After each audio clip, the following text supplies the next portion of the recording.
En todos los Estados Unidos hay huellas de la carrera armamentista. Un mundo perdido de laboratorios, reactores y zonas de pruebas construido para producir las armas más destructivas de la historia de la humanidad. Este mundo existió para proteger a los estadounidenses, pero les fue ocultado. Fue el producto de las mentes más brillantes, el proyecto de construcción más complejo que el mundo ha conocido. Y por 40 años permaneció en secreto. Había miles de personas trabajando en la construcción de esta planta y aún así ninguna sabía realmente lo que sucedía. A casi 20 años del fin de la Guerra Fría, nuestros expertos finalmente pueden entrar a estos sitios y explorar la tecnología que construyó la bomba. Estarán en el corazón de la primera planta nuclear jamás construida. Verán cómo se construyó una ciudad entera para hacerla posible.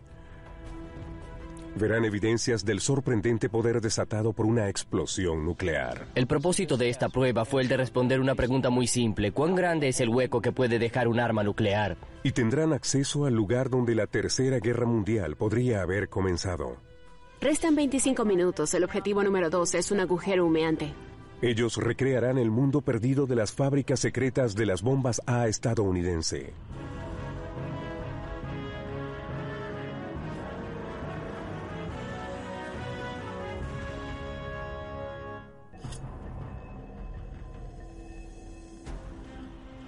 ...1942... Científicos de Estados Unidos y Alemania compiten para hacerse con el poder letal de la energía atómica.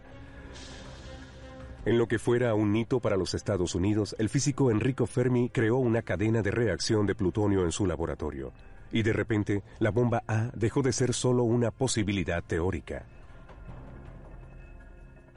Luego siguió el proyecto Manhattan. En adelante, durante los siguientes 40 años, Estados Unidos gastaría casi $1 billón en su programa de armas nucleares. Ahora, nuestros investigadores revelarán los secretos de las fábricas nucleares de Estados Unidos. Lo que se hizo aquí fue revolucionario. Beverly Gage es una profesora de historia y experta en historia estadounidense del siglo XX. Ella quiere saber exactamente lo que construyeron los militares y cómo pudieron mantener en secreto sus programas. Debo decir que nada de lo que he visto en libros o fotografías me prepararon para experimentar lo que es estar parada aquí en este inmenso hueco. David Bradshaw es un ingeniero fascinado por la historia atómica. Dios mío. Él quiere entender cómo pasó, poder entrar a un mundo que continuamente derribaba los límites de la tecnología. Esta es una bomba de hidrógeno de 9 megatones, capaz de ser lanzada a 8.000 kilómetros y dar en el blanco con tan solo unas cuadras de margen de error. En octubre de 1942, el gobierno confiscó unas tierras en Hanford, estado de Washington. Allí se construiría un centro dedicado a la producción de plutonio. Así se entregaron 1.040 kilómetros cuadrados de tierra cultivable a la operación más secreta de la Segunda Guerra Mundial. Se convirtió en uno de los secretos más grandes del mundo. Beverly Gage se encuentra con Michelle Gerber para investigar cómo ocurrió. Estamos aquí paradas observando este increíble paisaje. ¿Qué vemos? Todo lo que puede ver, el horizonte entero, todo lo que usted ve es el complejo atómico Hanford de la Segunda Guerra Mundial. Entonces, ¿por qué fue seleccionado este lugar de entre tantos para ese propósito tan particular? Este lugar cumplía perfectamente con los criterios necesarios para el proyecto Manhattan de la Segunda Guerra Mundial. En primer lugar, por el río. A lo largo de la historia, muchos vinieron por el río. El complejo atómico de Hanford se construyó aquí porque el río es muy poderoso. Suministraba agua fría a los reactores y podía satisfacer la demanda de energía del lugar a través de máquinas de vapor. Pero no era solo el río. Los arquitectos del proyecto sabían que estaban intentando algo inédito y altamente peligroso. Las colinas que rodeaban el lugar formaban una barrera protectora natural. En caso de que algo saliera mal, la población estaría a salvo de lo peor. Antes de que se convirtiera en una ciudad secreta, Hanford albergaba 1.500 granjeros. Todos tendrían que irse. Ese mundo también se perdió. Esta secundaria data de 1916. Ha estado desocupada por más de 60 de sus 90 años de construida y el suelo donde se erige está restringido todavía. Detrás de mí está la secundaria de Hanford, que es todo lo que queda del pueblo de Hanford. Este edificio fue construido en 1916 y como puede verse es muy básico. Aquí venían estudiantes de las comunidades vecinas. Cuando el gobierno llegó en 1942 a todos los habitantes de esas comunidades, les dijeron que tenían 30 días para abandonar sus tierras. Muchos fueron compensados, pero no muy bien.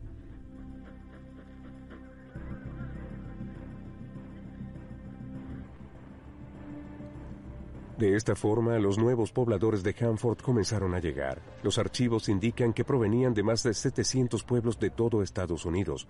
En pocos meses sobrepasaban los 51,000 habitantes.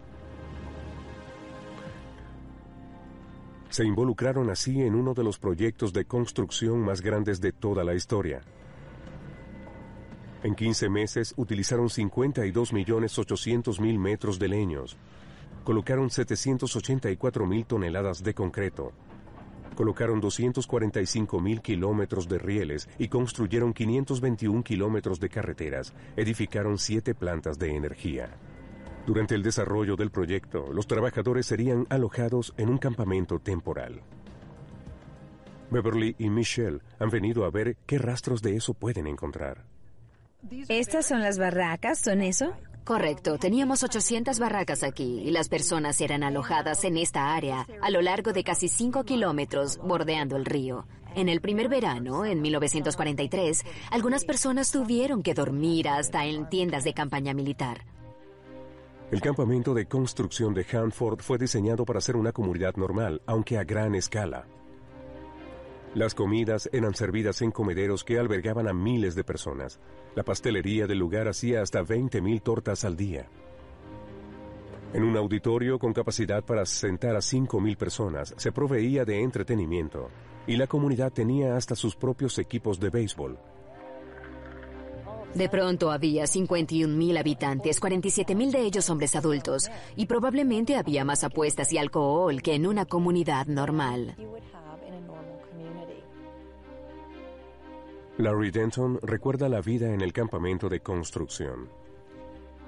En ocasiones había gente en la calle con manteles, jugando con dados y apostando y bebiendo cerveza.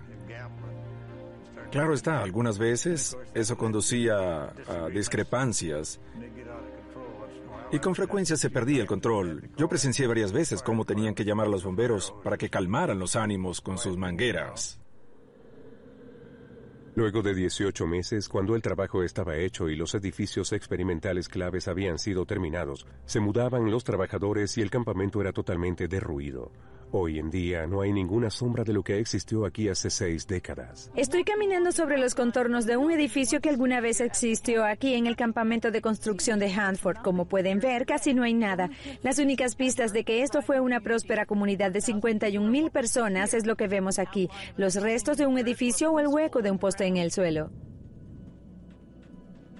Podemos reconstruir el campamento tal como fue en su máximo esplendor. Fue levantado en 3 meses y derribado 18 meses después, pero comprendía cientos de edificaciones, así como el parque de remolques más grande de la historia. En el museo local, David conoce cómo eran las condiciones de vida de entonces. Este era uno de los 3.600 remolques que existían en el campamento de construcción. Aunque parece muy simple, para 25,000 familias un remolque como este representaba el hogar, muchas veces adornado con una verja decorativa. Aún sin baño ni aire acondicionado, con tan solo un radio para entretenerse, el remolque era sin duda un lujo primitivo. La confidencialidad era vital. La verdad de lo que ocurría en Hanford no podía salir a relucir. En consecuencia, muy pocas personas sabían realmente en qué estaban involucradas. No tenía la menor idea en qué estábamos trabajando. Solo asumíamos que, como estaba la empresa DuPont, era algo relacionado con explosivos. ¿Y quién se iba a imaginar el tipo de explosivo que realmente estaban fabricando? Para fabricar una bomba tan solo eran necesarios unos cuantos gramos de plutonio, pero su producción costaría cientos de millones de dólares y exigiría una fuerza laboral muy grande. A continuación, la construcción del primer reactor nuclear del mundo.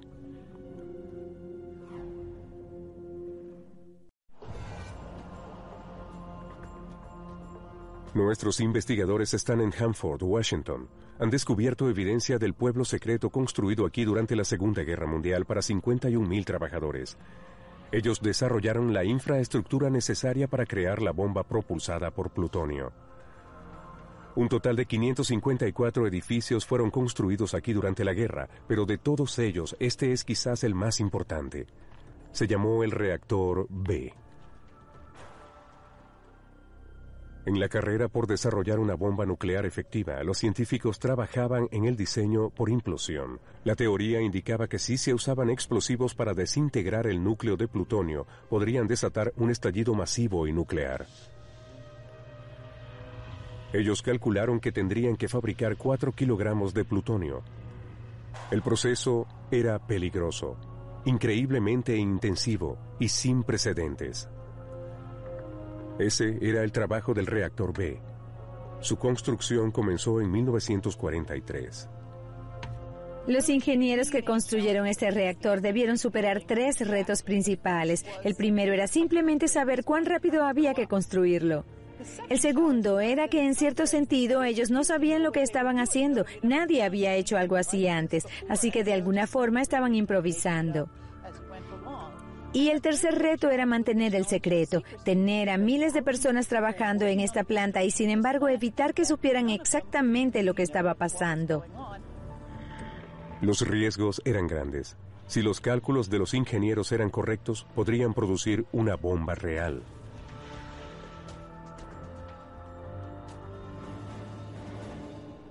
Hoy en día, gran parte del reactor no puede ser visitada, pero nos han otorgado un acceso especial. David Brashow se encuentra con el ingeniero Bob Edge para conocer cómo se diseñó. Comienzan su investigación en la entrada, donde el combustible era cargado. Esta parece ser una máquina increíblemente compleja. ¿Qué querían los físicos y científicos hacer aquí? La idea original era convertir el uranio natural que se encuentra básicamente en el suelo en un nuevo material hecho por el hombre llamado plutonio 239. Se tomaba el mineral de la naturaleza, se refinaba un poco para convertirlo en pequeñas barras y luego refinarlo nuevamente y volverlo combustible. Estos son los elementos de combustible que básicamente entraban al centro de este reactor. Bien, así que esta barra corta entraba dentro de la parte anterior del reactor. Al colocar los elementos explosivos muy de cerca, se iniciaba una reacción en cadena. De frente se ven 2004 tubos de procesamiento. Cada uno contenía 32 elementos combustibles. Así que se tenían un poco más de 64,000 elementos combustibles por reactor. Cada uno de los elementos combustibles emite radiación, neutrones. Cuando el reactor no está encendido, la radiación es absorbida por estas barras hechas de boro. Son barras de control. Al encenderse, las barras se retiran y las partículas emitidas por el combustible chocan entre sí. El resultado es una reacción nuclear, y de los átomos de uranio surge un material completamente nuevo, plutonio. Esta era la teoría, pero la preocupación principal era que la reacción en cadena sería tan poderosa y generaría tanto calor que produciría una inmensa explosión. Los ingenieros del reactor necesitaban hallar la manera de mantenerlo enfriado. La respuesta obvia era utilizar el agua del río Columbia. Una de las principales razones por las cuales fue escogido este lugar era el hecho de que el río Columbia estaba muy cerca y podía suplir la inmensa cantidad de agua necesaria para la máquina. Para disminuir el calor del reactor se requería de mucha agua que pasara a través de él. El agua era bombeada a gran presión a través de cada uno de los 2004 tubos. Cuando fluía a través de los tubos el flujo de agua fría duraba menos de un segundo desde el frente hasta la parte posterior. Entonces me estás diciendo que esta máquina usa 27,000 galones de agua por minuto para enfriar el reactor. Sí. Eso es igual a llenar una piscina en 30 segundos. Cuando el reactor estuvo construido y listo para usar, el plan era comenzar con cautela. En septiembre de 1944, la mitad de los tubos procesadores eran llenados con combustible y el reactor fue encendido por primera vez. Los ingenieros estaban decepcionados. La reacción en cadena no ocurrió como la habían planeado. Parecía como si todos los recursos invertidos habían sido en vano. Así que hicieron una apuesta. Decidieron encender el reactor a su máxima capacidad con cada tubo cargado. Era un salto al vacío y fue compensado. El reactor B se encendió y pronto los científicos pudieron recoger grandes cantidades del material más valioso y peligroso de la Tierra. La producción de plutonio había comenzado. Me han dado permiso para visitar esta área, la parte posterior del reactor B, un lugar que el público no ha visto jamás. Esta es la parte trasera del reactor B. Desde aquí, los elementos que habían sido cargados al frente e irradiados durante 20 a 25 días eran eyectados con mucha radioactividad dentro de una piscina gigante de agua. Sin embargo, con toda esta tecnología y poderío, solo una décima parte del 1% de todo ese producto saliente de los tubos era lo que los físicos y científicos estaban buscando. Esto es plutonio 239. Esto era solo el comienzo del procedimiento. El plutonio todavía debía ser separado de las casillas de combustible a través de una serie de procesos químicos altamente complejos. La producción de tan solo unas pocas libras de material armamentístico generaba miles de toneladas de desecho tóxico letal. Pero en la época más oscura de la guerra, eso no importaba. Estados Unidos necesitaba una bomba a cualquier precio. En Hanford se percibe realmente la escala y la extensión del proyecto Manhattan. Producir tan solo un puñado de plutonio requería cientos de millones de dólares, enormes instalaciones de producción y el trabajo de más de 100,000 personas que no tenían idea de lo que estaban desencadenando ante el mundo. El 6 de agosto de 1945, una bomba de uranio explotó sobre los cielos de Hiroshima. 3 días después, otra bomba desapareció a Nagasaki. Fue el fin de la Segunda Guerra Mundial y fue hecha con plutonio de Hanford.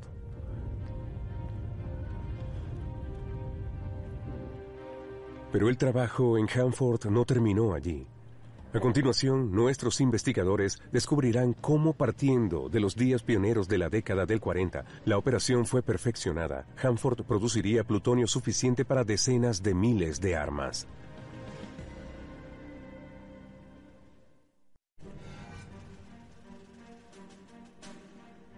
Hanford, Washington. Alguna vez fue una de las piezas más importantes y protegidas del aparato militar estadounidense. El paisaje está dominado por huellas de una ciudad oculta y secreta que una vez hubo aquí. Nuestros investigadores descubrieron que la bomba nuclear que cayó sobre Nagasaki fue hecha con plutonio producido en este lugar. Ahora descubrirán cómo, durante la Guerra Fría, un mundo autosuficiente nació aquí. Después del fin de la Segunda Guerra Mundial y los extraordinarios logros del Proyecto Manhattan, el nivel de trabajo aquí bajó. Pero luego una nueva amenaza surgió. Beverly Gage habla con Michelle Gerber, una historiadora de la zona. ¿Qué sucede en Hanford después de que termine la Segunda Guerra Mundial? Durante la Segunda Guerra Mundial se construyeron 3 reactores en Hanford, pero luego la Guerra Fría comenzó en 1947 y rápidamente en 8 años había 6 nuevos reactores. Así que a simple vista se pueden ver 9 reactores separados por menos de 20 kilómetros entre sí. No hay un lugar así en toda la Tierra. En la medida en que se necesitaba más y más plutonio para alimentar el arsenal nuclear creciente de Estados Unidos, Hanford, con su potente río Columbia, se convertiría en el lugar perfecto para levantar más reactores. Beverly decide viajar al río Columbia para ver por sí misma las reliquias del grandioso auge de construcción de la Guerra Fría. Este viaje hubiera sido imposible hace 40 años. Entonces Hanford estaba clasificado y vedado del mundo exterior. Detrás de mí están los reactores K Oeste y K Este. Son parte de una nueva generación de reactores construidos en los años 50. Como puede verse, está literalmente la Guerra Fría incrustada en el paisaje norteamericano, reactor tras reactor. Este es un lugar clave en la carretera indetenible y frenética por controlar la tecnología, los recursos y la capacidad de producción, que fueran parte tan importante de la historia de la Guerra Fría. La tecnología avanzaba a una velocidad extraordinaria. El reactor B de la Segunda Guerra Mundial había sufrido para producir el plutonio para 3 bombas.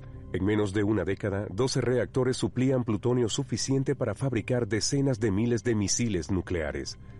El papel de Hanford era vital para los intereses nacionales de Estados Unidos y eso la hacía vulnerable.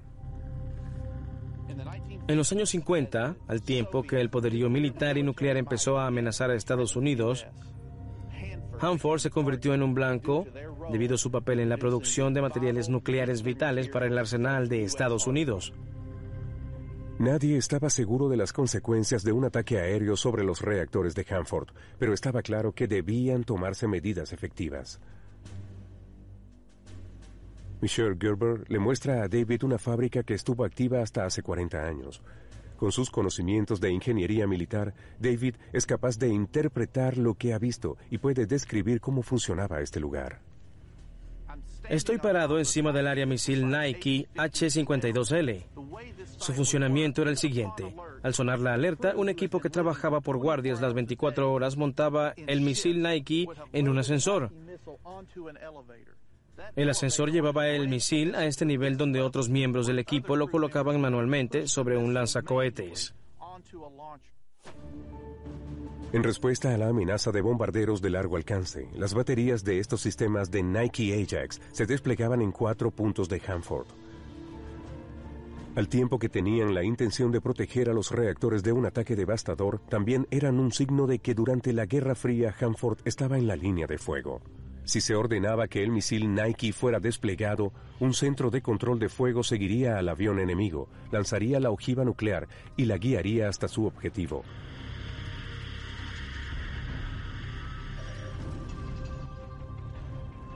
En los años 50 esto era tecnología de avanzada. Un lugar aquí en Hanford fue convertido para alojar el misil Nike Hércules, de mayor alcance, más rápido de seguir y, aún más importante, equipado con una ojiva nuclear W-31. Irónicamente, Hanford, que producía los materiales nucleares para el arsenal de Estados Unidos, estaba ahora protegido por una de esas armas. Con el fin de proteger las instalaciones de Hanford, los militares estaban dispuestos a arriesgar una explosión en su cielo. John Kennedy dijo, cargaremos cualquier peso para defender la libertad. Esas hubieran sido palabras vacías sin fuerza que las respaldaran. Hanford suplía esa fuerza.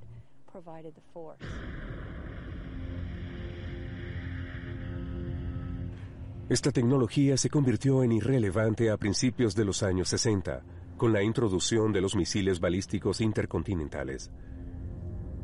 Estos misiles volaban demasiado alto y rápido como para ser interceptados. Los misiles Nike de Hanford fueron confiscados. Pero el lugar continuó creciendo. A principios de 1964 estaba funcionando a capacidad máxima. Empleaba 45,000 trabajadores desplegados en 9 reactores y producía más plutonio que cualquier parte en el mundo. Esto finalizó en los años 80. Pero Hanford todavía carga con el estigma de lo que fue durante la Guerra Fría. Estamos pasando al lado del reactor N, uno de los últimos en ser construidos aquí en Hanford.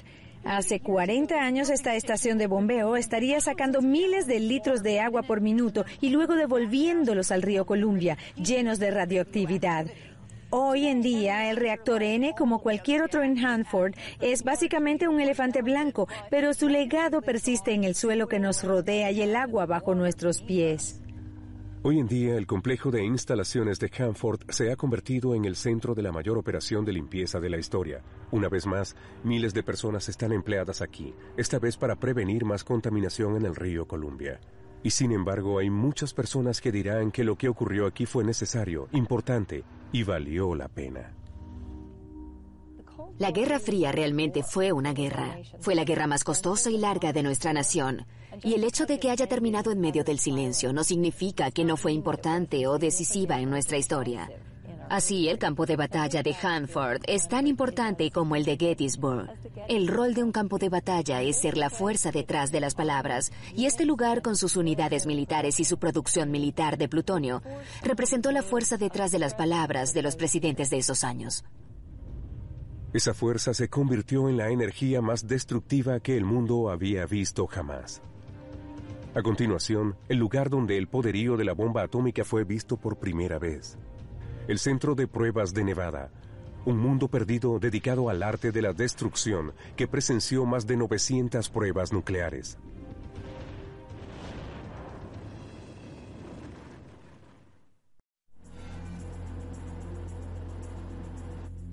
A lo largo de Estados Unidos, nuestros investigadores han encontrado huellas de fábricas nucleares, un mundo de una extraordinaria ingeniería levantado a gran escala. Ellos descubrieron que durante la Guerra Fría, el plutonio utilizado para fabricar miles de bombas fue producido en las instalaciones de Hanford, en el estado de Washington. Ahora llegan al sur, al lugar donde hace 4 décadas esos artefactos fueron probados. En 1950, 648 kilómetros cuadrados de desierto inhabitado al norte de Las Vegas fueron delimitados para convertirse en el suelo de prueba de Nevada. Muchas de las primeras pruebas estadounidenses se habían realizado en el Pacífico, pero en la medida en que se necesitaban experimentos más específicos, los viajes largos se hicieron poco prácticos. Se necesitaba un nuevo lugar en suelo estadounidense. Beverly Gish está en el lugar de pruebas de Nevada con el diseñador de armas nucleares Joe March, un veterano de muchos programas secretos de aquí. Desde aquí observamos el sitio de pruebas de Nevada detrás de nosotros. Aquí realizamos cientos de pruebas nucleares, tanto subterráneas como en la atmósfera.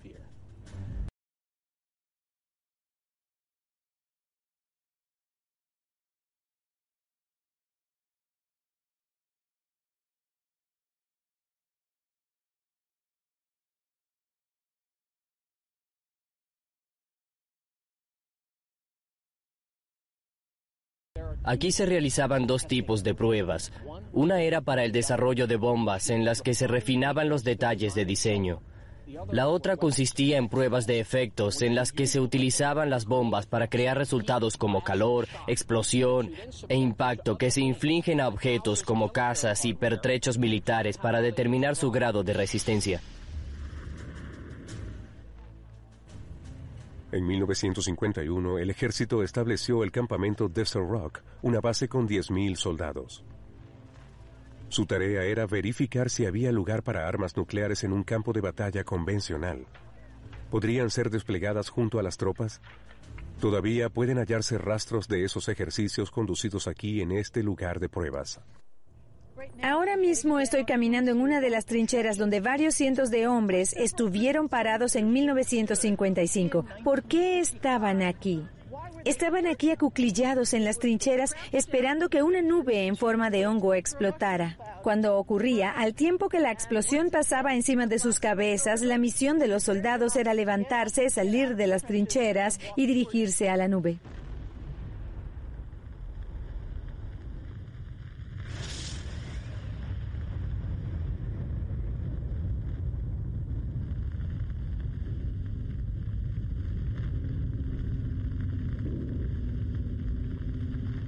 En realidad eran pruebas más psicológicas que científicas. Eran diseñadas para ver si los soldados en efecto se dirigirían hacia la explosión nuclear. Y en 1950, eso no era tan solo un ejercicio hipotético.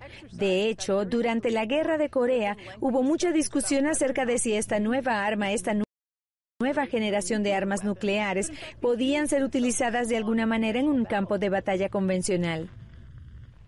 En cierto grado, la prueba fue un éxito. Los soldados sí parecían dispuestos a caminar hacia el lugar de la detonación. Se hicieron intentos para construir bombas nucleares para campos de batalla. Estaba claro, sin embargo, que el objetivo principal de estas armas era causar gran destrucción. En 1955, los militares condujeron una serie de pruebas para observar los efectos de las explosiones nucleares en la infraestructura civil. Los periodistas fueron invitados para que observaran. El lugar de estas pruebas fue llamado la Ciudad de la Supervivencia. Así que lo que vemos aquí es lo que queda de una de las casas utilizada en las pruebas de 1955. Sí, esta es la llamada Casa Apple II. Esta era una de las estructuras construidas para resistir una prueba que fue detonada a casi 2 kilómetros en esta dirección. La intención era calcular lo que ocurriría si una bomba caía sobre Estados Unidos. ¿Cuán lejos llegarían los efectos de la explosión? ¿Cuánto resistirían las casas de los civiles? Y en efecto fue detonada en una torre de 165 metros, con un rendimiento de 1,5 veces de la explosión de Hiroshima de 29 kilotones. Esta es una construcción de madera típica de los años 50 y el propósito era definir cómo resistirían estas estructuras en caso de una detonación nuclear. Aquí podrán observar parte del cableado. ¿Eso es de la prueba de explosión? Sí, estos son indicadores que se colocaron para detectar cuánto se movería la casa cuando fuera golpeada por la onda expansiva de la explosión. En la preparación de la prueba, la Ciudad de la Supervivencia fue ataviada como la encarnación del pueblo estadounidense promedio, una réplica arquitectónica del modo de vida norteamericano. Los maniquíes de la prueba fueron vestidos con ropa de la tienda J.C. Penney y colocados en habitaciones completamente amobladas. Es un escenario morboso colocar unos maniquíes como si fueran una familia estadounidense y luego realizar una explosión nuclear. Sí, es muy morboso, pero el eje de todo en ese entonces era la supervivencia. Enfrentábamos la posibilidad de una guerra nuclear con la Unión Soviética y hubiera sido irresponsable no determinar los efectos de una explosión nuclear sobre una casa o una población típica para luego maximizar las probabilidades de supervivencia, en el caso de que sucediera lo peor. 3, 2, 1, 0.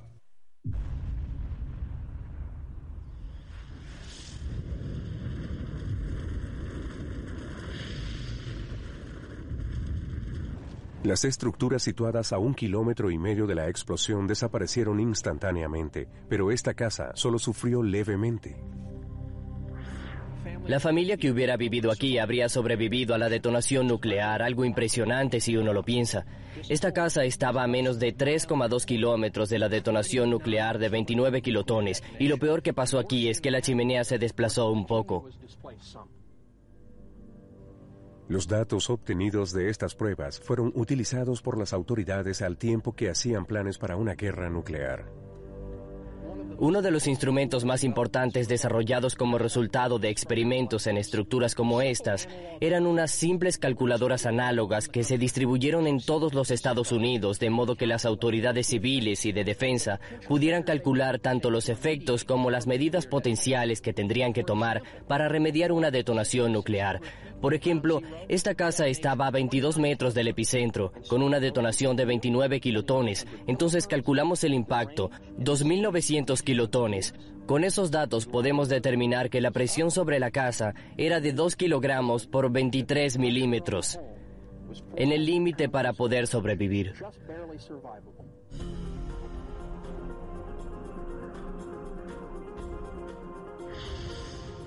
Podemos tener una idea clara de lo que ocurrió ese día. La fuerza de la explosión era lo suficientemente fuerte como para destruir las casas y todo lo que estaba en un radio de 1,6 kilómetros, pero esta casa a 1 kilómetro de distancia del punto de detonación sobrevivió.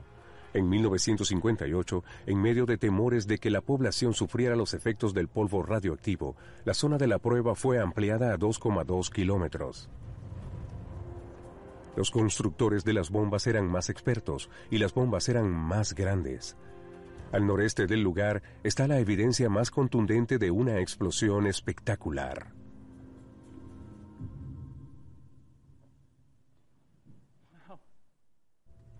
Debo decir que nada de lo que he visto en libros o fotografías me prepararon para experimentar lo que es estar parada aquí viendo este inmenso hueco. ¿Qué ocurrió aquí?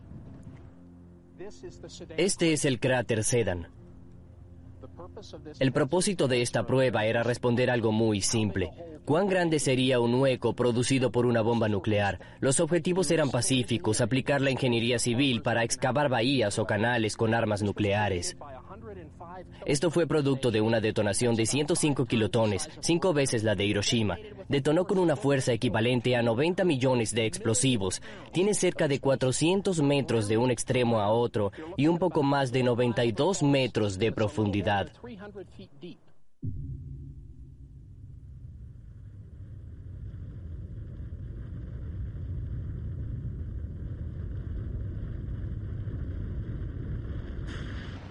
En esta prueba, la bomba fue detonada a casi 183 metros debajo de la superficie. La explosión lanzó 11 millones de toneladas de tierra al aire, algunos pedazos del tamaño de un auto. De una forma extraña, este lugar produce más temor que cualquier otro que hayamos visto y realmente da la verdadera medida de cuán poderosas son las armas nucleares. Creo que también explica por qué había tanta oposición a las pruebas nucleares subterráneas y en la superficie hacia finales de los años 50 y principios de los 60. De hecho, en 1963, justo un año después de crearse este cráter, hubo una prohibición total de pruebas nucleares en la atmósfera. Este tratado entró en vigor tanto para limitar la emisión de radiación peligrosa y detener la carrera armamentista de la Guerra Fría. Pero a lo largo y ancho de este desierto quedan restos de los experimentos llevados a cabo aquí. Cada uno demuestra el poder destructivo de estas armas. A continuación, nuestros investigadores entran a una zona que alguna vez fue considerada la más mortal de la Tierra. Congelado en el tiempo, un silo de misiles, en caso de un ataque, Estados Unidos estaba preparado para lanzar el arma más poderosa jamás construida.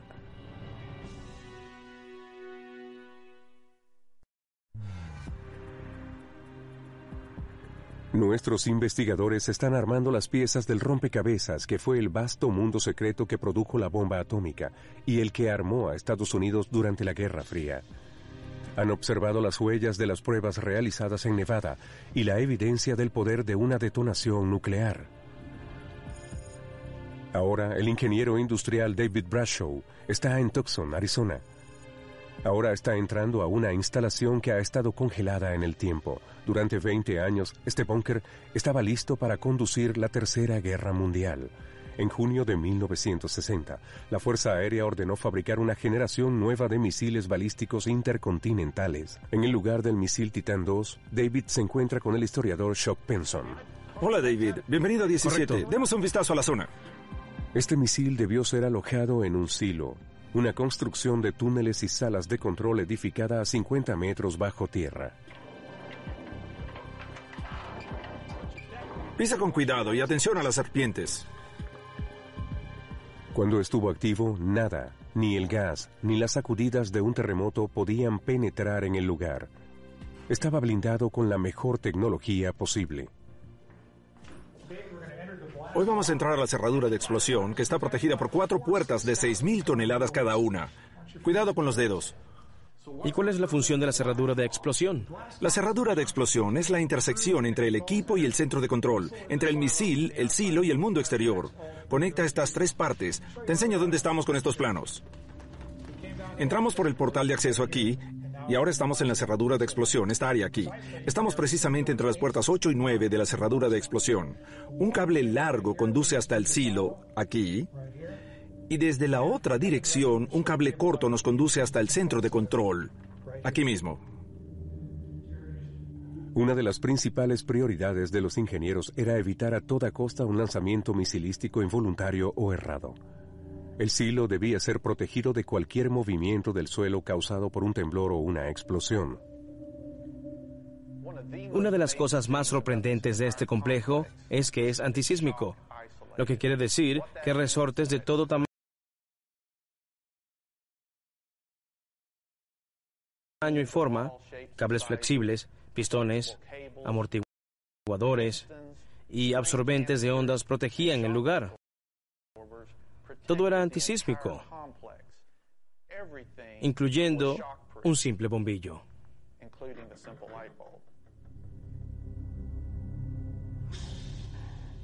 David ha obtenido acceso especial a los 8 pisos del silo. Es en el piso más bajo donde comprende mejor cómo funcionaba este armamento.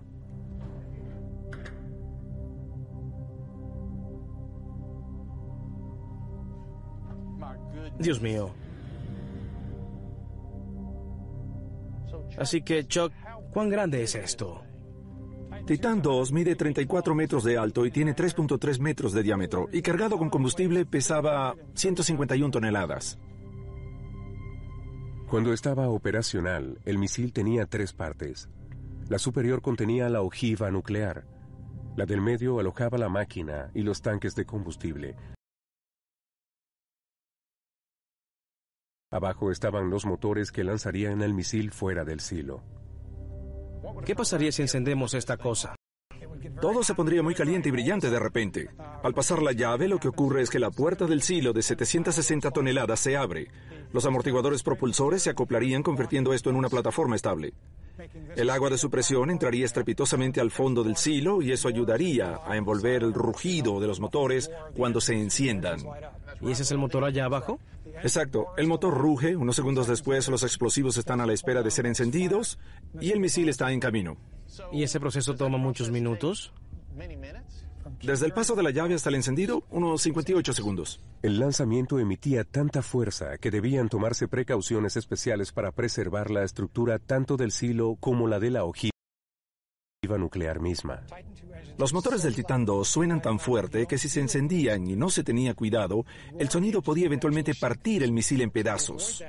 Para evitar eso, los ingenieros alineaban el ducto de lanzamiento completo con baldosas acústicas. Son iguales a las de un techo de una oficina, solo que de 30 centímetros de grosor y hechas de fibra de vidrio y revestidas de aluminio. Y esto está diseñado para literalmente absorber el sonido de los motores y evitar que se dañe el misil. David quiere conocer exactamente cómo funcionaba el proceso de lanzamiento. Él se encuentra con una antigua comandante de equipo, Yvonne Morris. Yo estuve asignada aquí desde 1980 hasta 1984. Pertenecía a un equipo de combate y nuestro trabajo era mantener funcionando la instalación. Durante su estadía aquí, Yvonne era personalmente responsable de cualquier lanzamiento de misil. Este es el centro de control de lanzamiento y de aquí el equipo tiene una visión panorámica de todo lo que sucede en la instalación. Los protocolos estrictos de seguridad indicaban que ningún miembro podía operar solo ningún área del complejo. Se requieren 2 llaves para lanzar el misil. ¿Cómo funciona eso? Si te diriges hacia allá, a la izquierda del reloj y debajo de él. ¿Aquí? Sí. ¿Aquí mismo? Esa es la llave de lanzamiento del subcomandante del equipo. Tienes que girar tu llave al mismo tiempo que yo giro la mía para que la secuencia de lanzamiento comience. Así que me dabas la orden y luego acordaríamos cómo girar las llaves al mismo tiempo. Exactamente. Es evidente que no podría operar las 2 llaves porque están muy lejos una de otra. Los comandos aéreos estratégicos tenían una filosofía especial, 2 ejecuciones para obtener un logro, 2 llaves para un lanzamiento.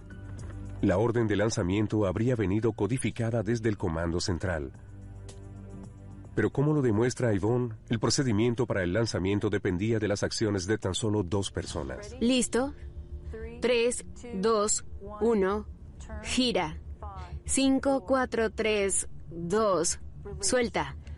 Bien, ya comenzamos algo que no podemos detener.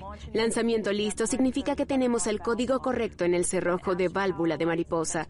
Cuando se enciende el botón ABS, significa que el misil se está alimentando de su combustible interno. La puerta de cierre del silo ha comenzado a abrirse, pero no lo podemos ver. Después el anillo de montaje de empuje se cierra.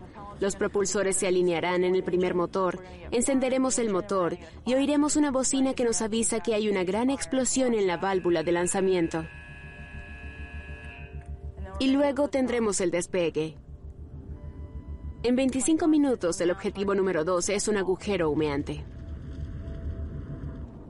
Una vez que el misil era lanzado, el equipo no podía hacer nada para detenerlo. En pocos minutos ya volaba a 96,000 kilómetros por hora. Pero la orden de lanzamiento nunca llegó. Hoy en día el misil está desmantelado y solo queda como una atracción turística. Es un recuerdo del permanente estado de alerta en que estaba Estados Unidos durante la Guerra Fría. Este es el producto final del complejo militar e industrial de nuestro país. Una ojiva nuclear de 9 megatones. Una bomba de hidrógeno en la punta de un misil capaz de ser lanzado a 8.800 kilómetros de distancia con un margen de error de tan solo unas cuadras. Capaz de destruir casi 2.331 kilómetros cuadrados.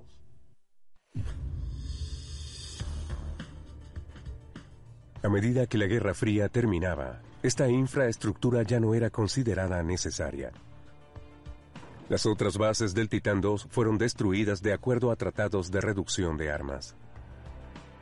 Los reactores en el complejo de Hanford detuvieron su producción de armas de plutonio. Y una prohibición internacional acabó con las pruebas nucleares en Nevada. Pero a lo largo y ancho de Estados Unidos todavía se pueden encontrar restos de este programa. Son el legado de la carrera armamentista más grande de todos los tiempos. 40 años en el que el mundo se enfrentaba a la destrucción inmediata y total.